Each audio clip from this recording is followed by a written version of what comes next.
Okay, good evening, everyone. We'll get started. What I'm going to be covering tonight is crime victims' rights, enforcement of out-of-state restraining orders. Part of that, I'm going to address a brief guideline on the VINE directive, Victim Information Notification Every Day. It's a very brief directive. Now, here we go. We're going to get knee-deep into the procedures here. If the named defendant in the court order committed a, number 4, criminal offense under New Jersey law against the victim and appeared to have violated the court order, the officer should, I would highlight this next sentence, the primary responsibility of the officer should be to, number 2, ensure the safety of the holder. Ensure the safety of the holder of the out-of-state order, and, number 3, secondarily, verify the validity of the order. So first, make sure the victim is okay.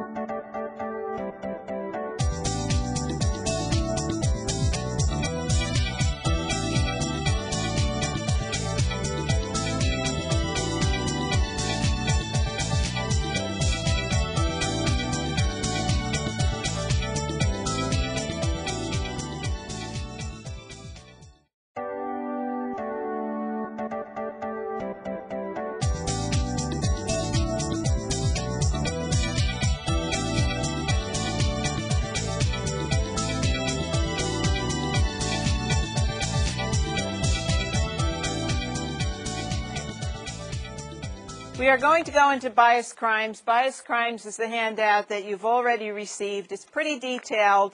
What we want to do is break it down to its most testable parts.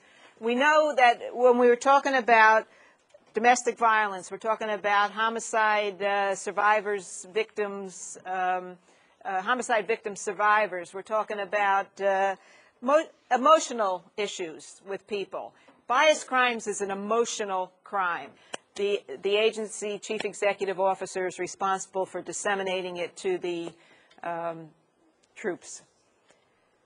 Publicly announce the agency's bias incident investigation policy. Not the procedures, the policy. Publicly announce the agency's bias investigation policy. And what is that policy? In general, that policy is to prevent bias incidents and to respond to them quickly and effectively and using all the resources necessary when they do happen. Okay, this guy happens to be Jewish. They happen to be skinheads. Is there any other reason why they beat him up? You know, did they rob him? Did he, you know? None of that's there. So it's most likely a bias incident. They did it just because he was Jewish.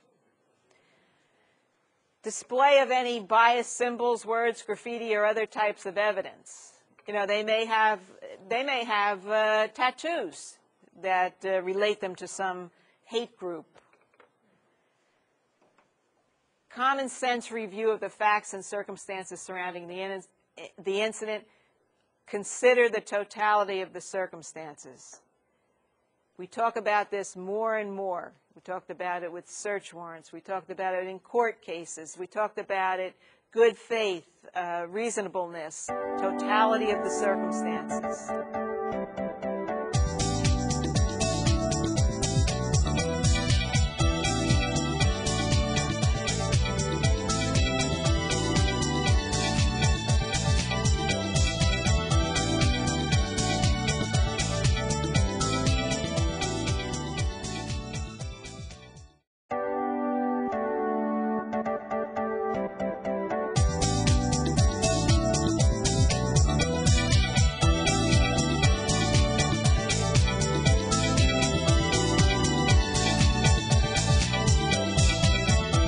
Okay, good evening, and tonight we're going to cover our first HE guideline, homicide and sudden death, the survivor guidelines.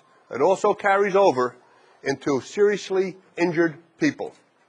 So there's a whole set of operations that we're going to go through and cover with regard to this particular guideline. And I'm sure that's the way it is with everyone. And maybe that's a result of this 1985 meeting and these guidelines. in cases where an investigation has determined that a death is accidental, all of the victim's personal property should be returned to the surviving family members, and this is in accordance with New Jersey law. So there's a law in the books that says, you know, in cases of a death by accident, that personal property should be returned to the surviving family members. No hassle. All property deemed not pertinent to criminal investigation should be released promptly. Go along with that. And wherever possible, property deemed to be essential to criminal investigation and is normally physically retained should be photographed and returned upon the approval of the county prosecutor. All right? Where possible.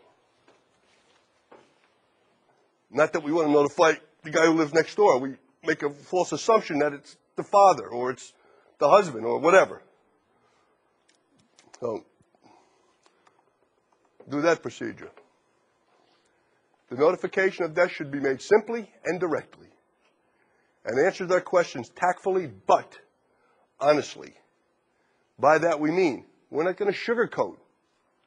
We're not going to try to couch the story in such a way as to leave some doubt in their minds. There's been a death.